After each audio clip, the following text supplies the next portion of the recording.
En una reciente tertulia sobre las próximas elecciones a la Comunidad Autónoma de Madrid, Pedro Insua y yo tuvimos ocasión de debatir sobre otras cuestiones adyacentes, como eran la soberanía individual versus la soberanía nacional. Como es sabido, yo defiendo la idea de la soberanía individual, que la soberanía debe residir en el individuo, mientras que Pedro defiende la idea de que la soberanía es consustancial a la idea de nación y, por tanto, la soberanía es del Estado español dentro de España. Pues bien, en un reciente artículo en El Liberal, Pedro Insua defiende sus argumentos de por qué la soberanía le corresponde a la nación y al Estado que representa a esa nación y no al individuo. Vamos a analizar ese artículo y le vamos a dar la correspondiente réplica. Antes de empezar, sin embargo, quiero hacer una distinción general que será además el argumento estructural que voy a emplear en mi réplica a Pedro. La concepción de soberanía o también la concepción de libertad se puede afrontar desde dos perspectivas, una perspectiva formal y una perspectiva material. La perspectiva formal es quién tiene la titularidad jurídica del ejercicio de la soberanía o de la libertad individual. Uno es soberano si formalmente tiene el derecho a ser el último que decide políticamente dentro de un determinado territorio. Uno es libre si formalmente tiene el derecho a no verse interferido en sus planes de acción violentamente por terceros. Sin embargo, estos conceptos formales de soberanía y de libertad son atacados por muchas personas por considerar que no tienen en cuenta su materialización práctica. Que una cosa es que alguien sea formalmente libre o formalmente soberano y otra que en realidad pueda ejercer esa libertad o esa soberanía. El argumento de que si yo tengo que escoger entre malas opciones, en realidad no soy libre. Que si para sobrevivir necesito dinero o necesito que los demás hagan algo en mi favor y yo no tengo dinero o esos otros no quieren hacer algo en mi favor, en realidad yo no soy libre porque aunque formalmente se me está respetando, en la práctica no tengo capacidad de actuar. En otras ocasiones ya he dicho que esta crítica al concepto liberal de libertad, al concepto formal de libertad, no es una crítica convincente porque se está confundiendo libertad con capacidad de obrar. Y la capacidad de obrar requiere como condición necesaria de libertad formal, pero no es una condición suficiente. Efectivamente, la capacidad de obrar de una persona puede estar restringida por la libertad formal de otras personas. Yo no tengo capacidad de obrar para imponerte a ti que hagas lo que yo quiero que tú hagas. Si tú eres albañil y no quieres construirme una casa para mí, yo no tengo la capacidad de vivir en una casa que tú no has querido construir, pero eso no significa que tú estés limitando mi libertad, porque si no estaríamos diciendo que mi libertad consiste en que yo te obligue a ti a construirme la casa. Por tanto, mi libertad sería pisotear tu libertad de rechazar hacer algo que no quieres hacer, en este caso, construirme la casa. Pues bien, a la soberanía se le puede hacer también una crítica similar. ¿Es soberano un Estado que está fuertemente influido por las presiones económicas, por las presiones políticas, por las presiones militares, por las presiones energéticas de otros estados? En el año 2015, por ejemplo, cuando Grecia estaba a punto de hacer default, ¿era Grecia soberana de no aplicar recortes en su presupuesto cuando la Unión Europea, o la Eurozona mejor dicho, le estaba diciendo si no aplicas esos recortes te vas fuera del euro y por tanto te arruinas estrepitosamente? O haces los recortes que yo te estoy exigiendo o afrontas una consecuencia muy negativa para tu Estado y para tu ciudadanía. ¿Era Grecia en ese sentido soberana o su soberanía estaba siendo atacada, como por ejemplo denunciaba Podemos, por otras potencias extranjeras que no respetaban la decisión democráticamente escogida por sus ciudadanos? Bueno, pues ahí de nuevo vemos cómo colisionan la visión formal de soberanía frente a la visión material de soberanía. Formalmente Grecia, claro que era soberana, porque Grecia podía decidir si impagaba, si no impagaba, si salía del euro o si no salía del euro. Ahora, materialmente podríamos decir que no era soberana porque otros estados estaban presionando, influyendo, condicionando enormemente la decisión que iba a tomar Grecia. Si aplicar recortes y no impagar la deuda, o si no aplicar recortes e impagar la deuda y como consecuencia salir del euro.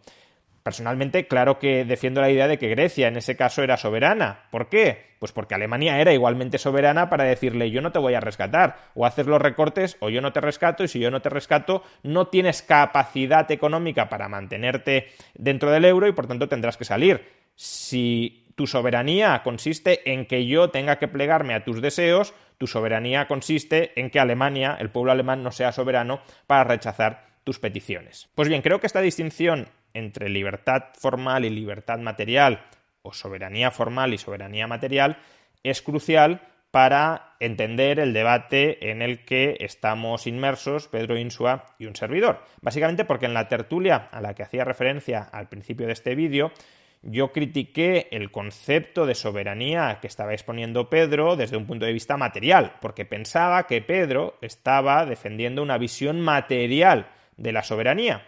Pero me encuentro en su réplica que no está defendiendo una visión material de la soberanía, sino una visión, una definición formal de soberanía. Por ejemplo, en su artículo podemos leer lo siguiente. Cuando se dice que un Estado es independiente, soberano, como yo lo digo, no significa que su energía salga de sí mismo, idea absurda que entronca con la metafísica causa sui, sino que lo que se quiere decir es que es independiente políticamente.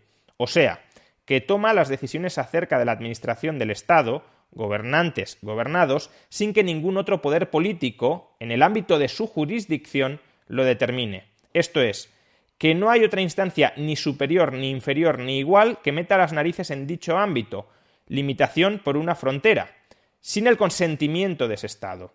La soberanía, en ese sentido, es absoluta.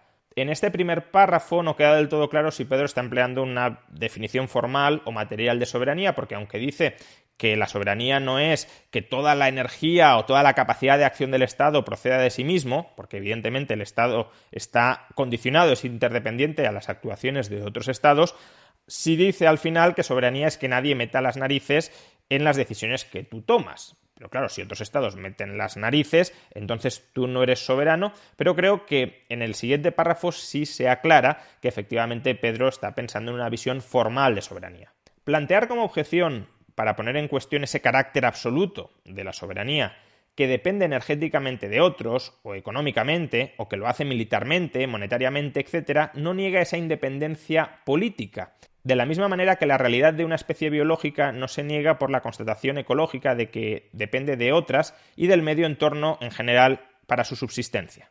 España es un poder soberano, es en el seno de España en donde se hacen las leyes que nos rigen, se hacen cumplir y se juzgan si no se cumplen.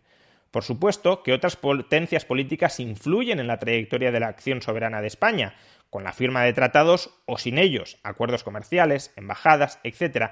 Pero esa influencia solo ocurre si el Estado se deja, lo que implica siempre su acción soberana como Estado. Es decir, que la firma de un tratado nunca representa la suspensión en ningún grado, como tú crees, yo, Juan Ramón Rayo, de la soberanía, sino al contrario, su reafirmación como tal Estado soberano. La soberanía de España no desaparece en el Tratado de la Unión Europea, al contrario, insisto, se reafirma, como no desaparece un planeta porque se mantenga en la órbita del Sol. Bueno, básicamente aquí lo que está diciendo es que por mucho que un Estado esté enormemente condicionado en las decisiones que toma por factores externos a la acción de ese Estado sigue siendo soberano políticamente si es ese Estado el que formalmente tiene la titularidad del ejercicio de la soberanía. Es decir, es el organismo que tiene que tomar la decisión última sobre cómo se rige un determinado territorio. Luego, que Estados Unidos tenga la capacidad de imponernos una determinada decisión, que Alemania tenga la capacidad de imponernos una determinada decisión, no es relevante para socavar esta visión formal de la soberanía, porque esas decisiones se imponen a través del Estado español. Es el Estado español el que acepta si cede o no cede a esas presiones externas y, por tanto, quien es soberano en medio de esas presiones globales para determinar su curso de acción. Pero si esa es la visión de Pedro, y me parece que es una visión perfectamente aceptable y perfectamente válida, entonces la crítica que efectúa a continuación contra la idea de soberanía individual no es una crítica en absoluto válida, porque la crítica que efectúa a la idea de soberanía individual, que simplemente lo que significa es que el titular último para decidir sobre la vida, sobre los planes de acción y sobre las propiedades de una persona debería ser cada uno de los individuos, y que por tanto no debería ser el Estado quien tuviese la potestad, el derecho último de decidir sobre la vida, la libertad y la propiedad de una persona, la crítica que efectúa a ese concepto formal de soberanía individual no es una crítica válida, porque la crítica, como ahora vamos a ver, que efectúa Pedro contra este concepto de soberanía individual es una crítica material a la idea de soberanía individual, lo cual es incoherente con su defensa formal de la idea de soberanía nacional. Dice Pedro, algo parecido ocurre, estimado Juan Ramón, cuando hablas de la soberanía individual. Estás proyectando sobre un término, individuo, la característica de una cualidad que solo pueden tener las relaciones y no los términos. Primero, esto no es así. ¿Por qué? Porque cuando yo digo que una persona debería ser soberana sobre su vida, sobre su libertad y sobre su propiedad, estoy hablando de características sobre las relaciones de esa persona con otras personas. Si yo soy soberano sobre mi propiedad, eso significa que tú no eres soberano y que por tanto yo soy el que tengo el derecho de decisión último sobre esa propiedad, sobre mi cuerpo, sobre mis planes de acción que no colisionen con tus planes de acción.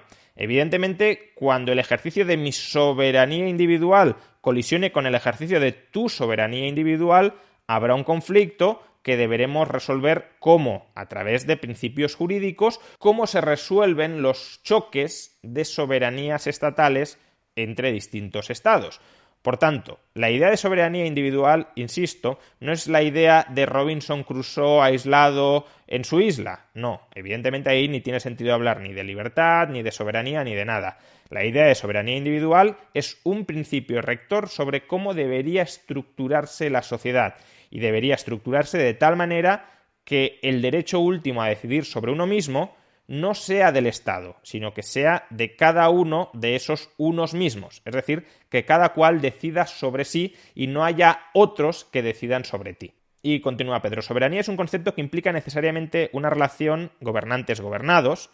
Pues lo mismo, el gobernante dentro de mi propiedad soy yo mismo, y por tanto si tú entras en mi propiedad tú vas a ser gobernado en el sentido de que te vas a regir por mis reglas, y si yo intento entrar en tu propiedad, 3/4 de lo mismo, y si yo soy soberano y tú eres soberano, deberemos llegar a un acuerdo entre ambos para cooperar, porque ni tú eres soberano sobre mí, ni yo soy soberano sobre ti, por tanto yo no te puedo obligar a cooperar conmigo y tú no me puedes obligar a cooperar contigo. Soberanía es un concepto que implica necesariamente una relación gobernantes-gobernados, implica una sociedad funcionando, de tal manera que nunca puede ser una característica propia de individuos aislados. No pretendo que lo sea, es una característica de individuos en sociedad, pero la regla sobre cómo se estructuran las relaciones sociales debería ser, desde mi perspectiva evidentemente, no desde la de Pedro, pero sí desde la perspectiva de un liberal, debería ser la soberanía individual, el respeto irrestricto a una esfera jurídica inatacable para cada individuo. Hablar de individuo soberano en política tiene tanto sentido como decir punto triangular en geometría, es decir, ninguno. La soberanía es una característica que adquiere una sociedad. Nunca la puede adquirir el individuo que forma parte de esa sociedad. Bueno, aquí estamos entrando, como digo, a una visión material de la soberanía. Porque lo que Pedro entiendo que disputa no es si jurídicamente es posible dotar de soberanía a un individuo. Claro que es posible jurídicamente dotar de soberanía a un individuo, reconocerle socialmente que el poder de decisión último sobre determinados ámbitos de esa sociedad le corresponde a ese individuo y sobre otros les corresponde a otros individuos. Es decir, sobre mí, a mí, sobre ti, a ti. Claro que es jurídicamente posible articular ese sistema normativo. Lo que dice Pedro es que no es materialmente posible. ¿Por qué? Salvo que yo tenga un ejército a mi disposición, mi libertad solo será respetada en la medida en que los demás quieran respetarla. Y por tanto, si el respeto a mi libertad depende de la aquiescencia de los demás, en realidad yo no soy soberano, son los demás los que son soberanos sobre mí. Pero fijaos que este mismo argumento se puede emplear con respecto a los estados. Un estado es soberano en la medida en que los demás consientan en no invadir a ese estado. Andorra, ¿por qué es soberano? España incluso, ¿por qué es soberano? Pues porque estados más poderosos militarmente deciden respetar su soberanía. Si uno dice que un individuo no puede ser soberano porque potencialmente los demás podrían llegar a agredirlo, porque los demás son quienes tienen que tolerar esa soberanía, esa libertad, ese mismo argumento es aplicable para un Estado. Un Estado no puede ser soberano, salvo que sea la potencia militar hegemónica en el mundo, porque para que ese Estado pueda autodeterminarse, pueda ejercer su soberanía, los demás Estados más poderosos militarmente deberían respetarla y por tanto esa soberanía sería una concesión que estarían efectuando materialmente los otros Estados. Pero ese es un plano material del análisis, no un plano formal. Formalmente, Pedro ya nos ha dicho que lo importante es quién tiene reconocida formalmente, jurídicamente, la titularidad del ejercicio de la soberanía. Y por tanto, eso mismo debería ser aplicable con la soberanía individual. Lo importante no es si para ser libre, para ser soberano individualmente, los demás tienen que respetar materialmente tu soberanía. Lo importante es si hay un reconocimiento jurídico dentro de la sociedad de que tú, y de que yo, y de que aquel somos soberanos sobre un determinado ámbito, sobre nuestra vida, nuestra libertad y nuestra propiedad. Y si eso es formalmente posible de materializar, que dentro de una sociedad se reconozca formalmente la soberanía a cada individuo sobre lo suyo, entonces formalmente claro que puede haber soberanía individual. Materialmente quizá no, de la misma forma que materialmente tampoco puede haber soberanía entre estados. En definitiva, si no aceptamos como posible el concepto de soberanía individual, arguyendo que la soberanía individual es una contradicción porque el respeto a tu soberanía siempre dependerá de que los demás acepten concederte esa soberanía, es decir, que los demás acepten no agredirte y respetarte, entonces estamos adoptando una visión material de la soberanía que también nos llevaría a la conclusión de que la soberanía de la inmensa mayoría de estados no existe porque la soberanía formal de esos estados depende de que materialmente sea respetada por otros estados. Y al contrario, si decimos que un estado sí puede ser soberano porque soberano es aquel que tiene formalmente la titularidad del ejercicio de la soberanía, del poder de decisión último sobre un determinado territorio y sobre la población de ese territorio, entonces esa misma lógica formalista es aplicable perfectamente al concepto de soberanía individual. Si definimos la soberanía al margen de la influencia o de la intromisión que potencialmente podrían cometer otras entidades, otros estados u otros individuos, la misma soberanía formal vale para un estado que vale para un individuo. Los estados también conviven en una sociedad global con otros estados y son esos otros estados los que tienen que respetar su soberanía para que ese estado efectivamente la siga teniendo y la siga disfrutando. Lo mismo que un individuo dentro de una sociedad en la que ese individuo no tenga la potencia militar autosuficiente para defenderse de las posibles potenciales agresiones de otros individuos. La cuestión, por tanto, es ¿qué concepto, qué idea de soberanía es preferible? Si un concepto de soberanía nacional, donde básicamente se está diciendo que el individuo no tiene derechos, porque sus derechos han de ser concesiones graciosas de la nación, del Estado que representa esa nación, y que por tanto el Estado lo mismo te puede dar derechos como te los puede quitar sin que quepa efectuarle ningún tipo de reproche moral a ese Estado, al igual que no cabría efectuarle ningún tipo de reproche moral desde esta perspectiva a que un Estado invadiera a otro y se convirtiera en el nuevo Estado soberano, o a que un grupo dentro de un Estado se secesionara de otro Estado si tuviese la capacidad, la potencia militar suficiente para imponerle la secesión a ese otro Estado, o si en cambio lo que conviene es que la soberanía se le reconozca socialmente al individuo de tal manera que cada persona tenga derecho a obrar dentro de un determinado ámbito jurídico, el ámbito jurídico delimitado por su vida, por su libertad y por su propiedad, y que los demás no tengan jurídicamente, formalmente, ningún derecho a invadir cada uno de esos ámbitos, permitiendo, por consiguiente, que cada uno de nosotros desarrolle íntegramente sus planes de vida sin intromisión violenta por parte de terceros. La respuesta nacionalista, como no, será que es preferible un concepto de soberanía nacional donde el individuo esté formalmente subordinado a la nación.